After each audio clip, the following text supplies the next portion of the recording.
પાર્ટીની આ પ્રેસ કોન્ફરન્સમાં આપ સૌ મીડિયા મિત્રોનું સ્વાગત છે। આપના માધ્યમથી ગુજરાતના ખાસ તો ખેડૂતો અને તમામ ગુજરાતીઓ સમક્ષ અમે કેટલીક ગંભીર વાતો રજૂ કરવા માગીએ છીએ।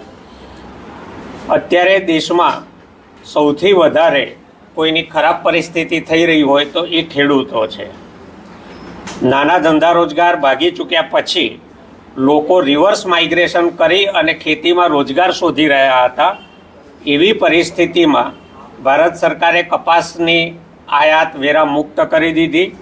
એ માત્ર અમેરિકા પૂરતી નથી, કોઈપણ દેશમાંથી કપાસની આયાત થાય તો એ વેરા મુક્ત રહેશે। જાણીને તમને આશ્ચર્ય થશે કે ચીન પણ ભારતને કપાસની નિકાસ કરે છે, ભારત આયાત કરે છે। એના છેલ્લા 5 વર્ષના આંકડા પણ અવેલેબલ છે કે ચીનમાંથી કેટલી કપાસની આયાત થઈ। એ પણ જ્યારે વેરામુક્ત થાય અને ચીન સાથેનો આપણો વેપાર લગભગ 9,920 કરોડ રૂપિયા ખોટમાં ચાલી રહ્યો છે, તો એવી પરિસ્થિતિમાં ચીન એનો અજગર ભરડો ભારત સરકારના આ નિર્ણયના માધ્યમથી ગુજરાતના દેશના ખેડૂતો ફરતે લેવા જઈ રહ્યું છે। ત્યારે આમ આદમી પાર્ટી એ મુદ્દે ચૂપ ન રહી શકે। ગુજરાતના ખેડૂતો સાથે ભારત સરકાર આજે અન્યાય કરી રહી છે। ગુજરાતમાં આ ચાલુ સિઝનમાં 20,68,000 હેક્ટર જમીનમાં કપાસનું વાવેતર થયું છે, ત્યારે જે 30 સપ્ટેમ્બર સુધીનો નિર્ણય હતો એને પાછો લંબાવીને 31 ડિસેમ્બર સુધી આયાત મુક્ત કરી દીધો। તો આખી ખેડૂતોની જે કપાસની સિઝન, વેચવાની સિઝન છે, એ લગભગ આયાતી કપાસથી ભરપૂર ભરાઈ જશે। ત્યારે ભારતના કે ગુજરાતના ખેડૂતોનો કપાસ આ વખતે કોઈ હાથમાં પકડનાર હશે કે કેમ એ શંકા છે। આમ આદમી પાર્ટી ખેડૂતોના મુદ્દે સતત એક નિરંતર લડાઈ લડી રહી છે। ખેડૂતોની ટૂંકા ગાળાની જે તાત્કાલિક આવી સમસ્યાઓ છે એની સાથે સાથે ખેડૂતોના પ્રશ્નોનું કાયમી સમાધાન થાય અને ખેડૂત કોઈ પણ સરકારનો મોહતાજ ન રહે, એના માટે ખેડૂતોની દેવા માફીની વાતના મુદ્દે આમ આદમી પાર્ટી નિરંતર કંઈક ને કંઈક કાર્યક્રમો, આંદોલનો કરી રહી છે। ગુજરાતમાં લાંબા ગાળાની ખેતી નીતિ બને એને માટે આમ આદમી પાર્ટી સક્રિય રીતે કામ કરી રહી છે। ગુજરાતમાં સ્વાયત્ત સ્વતંત્ર કૃષિ આયોગ બને એને મુદ્દે પણ આમ આદમી પાર્ટી સતત અવાજ ઉઠાવતી રહે છે। આ જે કપાસનો શેષ નાબૂદ થયો, વેરો મુક્ત કર્યો, એમાં 1% વેરો એ એગ્રીકલ્ચર ઇન્ફ્રાસ્ટ્રક્ચર માટેનો હતો। અત્યાર સુધીમાં જ્યાંથી પણ જેટલો કપાસ આયાત થયો, ચીનથી થયો, અમેરિકાથી થયો, ઓસ્ટ્રેલિયા, અનેક દેશોમાંથી થયો છે, તો એ 1% જે એગ્રીકલ્ચર ઇન્ફ્રાસ્ટ્રક્ચરનું ફંડ આવ્યું એ ક્યાં વપરાવ્યું, ખેતીનું કયું ઇન્ફ્રાસ્ટ્રક્ચર ભારત સરકારે, ગુજરાત સરકારે આ આયાત વેરામાંથી ઊભું કર્યું, એની ખેડૂતો સુધી ક્યારેય કોઈ વાત પહોંચી નથી। તો આમ આદમી પાર્ટીની એક નિરંતર માગણી એગ્રીકલ્ચર ઇન્ફ્રાસ્ટ્રક્ચર સરકારી અથવા સહકારી મૂડીરોકાણથી કરવાની રહી છે। એ મુદ્દે પણ સરકાર કોઈ પ્રતિભાવ આપતી નથી। તો આ આમ આદમી પાર્ટીની લાંબા ગાળાની માંગણીઓ છે, જેનાથી ખેડૂત સ્વતંત્ર આઝાદ થઈ શકે। બીજું છે કે અત્યારે જે આયાત શુલ્ક એમણે નાબૂદ કર્યો અને ખેડૂતો ઉપર જે ભીંસ ઊભી થવાની છે એનો પ્રતિકાર કરવા માટે આમ આદમી પાર્ટી કેટલાક કાર્યક્રમો કરવા જઈ રહી છે। સાથે સાથે તમને એ પણ જણાવતા મને ખૂબ દુઃખ થાય છે કે 2024ની અતિવૃષ્ટિ ઓગસ્ટ અને ઓક્ટોબરમાં જે થઈ એને લઈને સરકારે 1400 કરોડથી વધારેનું કૃષિ પેકેજ જાહેર કર્યું હતું, જેમાં 20 જિલ્લાના 7 લાખથી વધારે ખેડૂતોને એનો લાભ મળવાનો હતો। બિન પિયતમાં 11,000 અને પિયતમાં 22,000 રૂપિયા આપીશું, જેને 33%થી વધારે નુકસાન થયું હોય એવી જાહેરાત ઋષિકેશભાઈ પટેલ, સરકારના પ્રવક્તા, અને રાઘવજીભાઈ પટેલ, ગુજરાતના કૃષિ મંત્રીએ બંને સાથે પ્રેસ કોન્ફરન્સ કરી અને એ ક્રેડિટ લીધી હતી। એ આખું પેકેજ આજ સુધી કોઈ ખેડૂતને સહાય મળી નથી।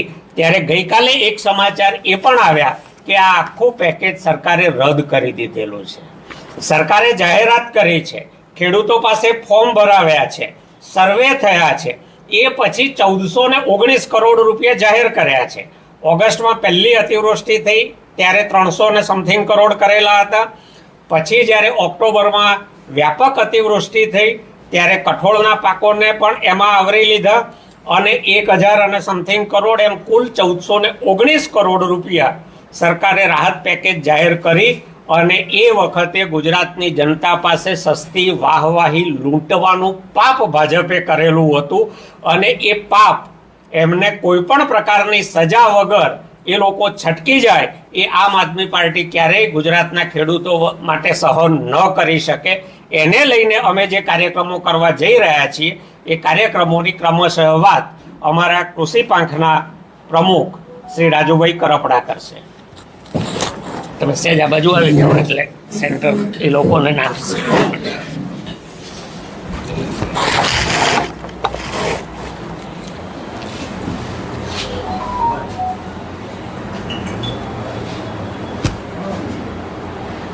કયો એટલે ચાલુ કર્યું.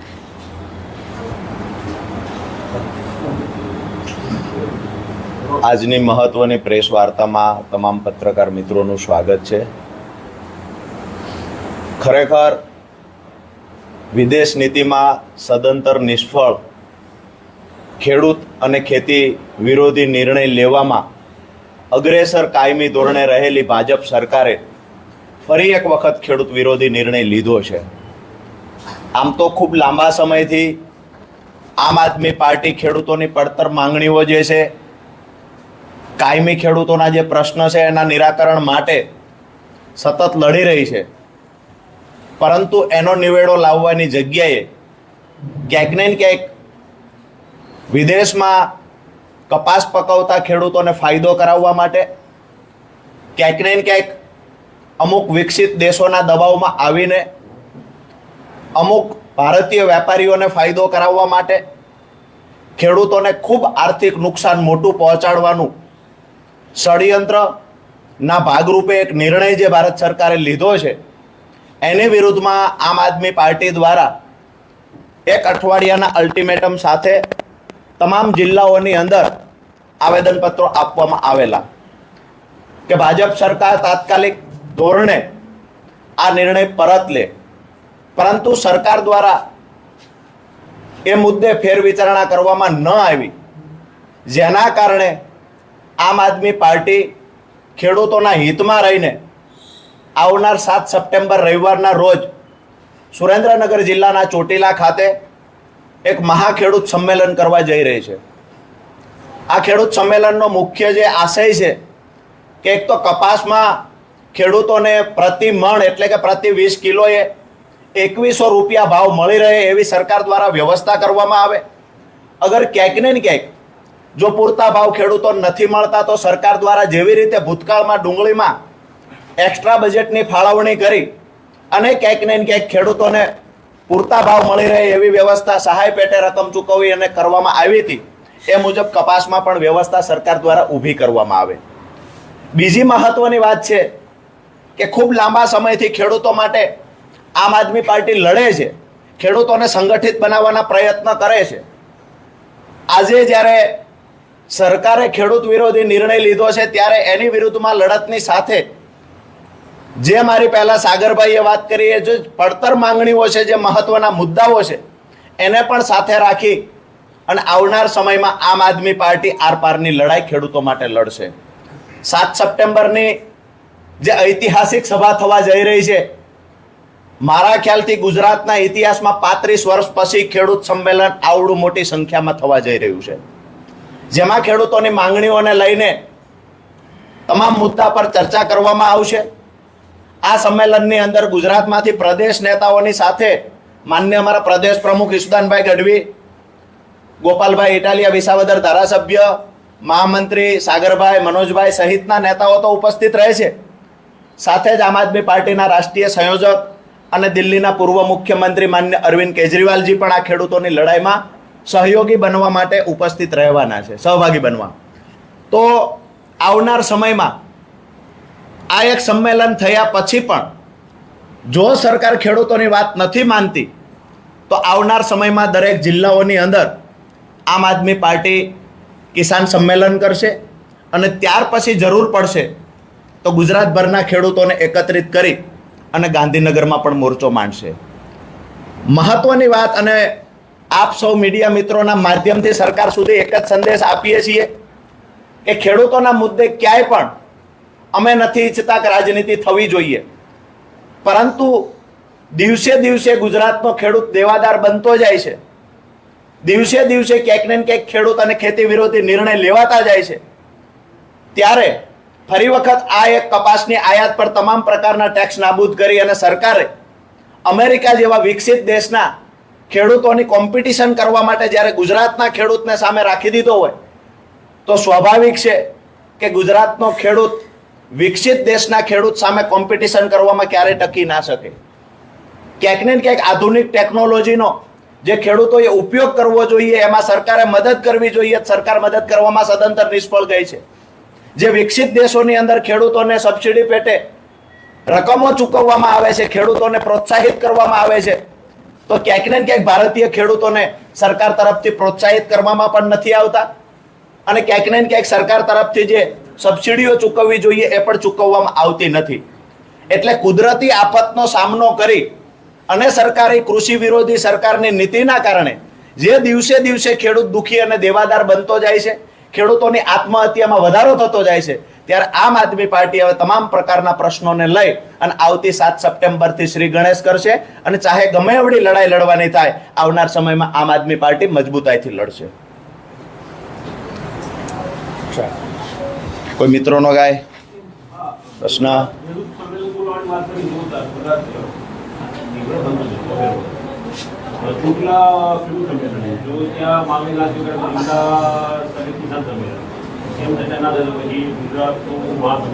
સ્ટેપ બાય સ્ટેપ આ અત્યારે સુરેન્દ્રનગર જિલ્લાનું સંમેલન છે.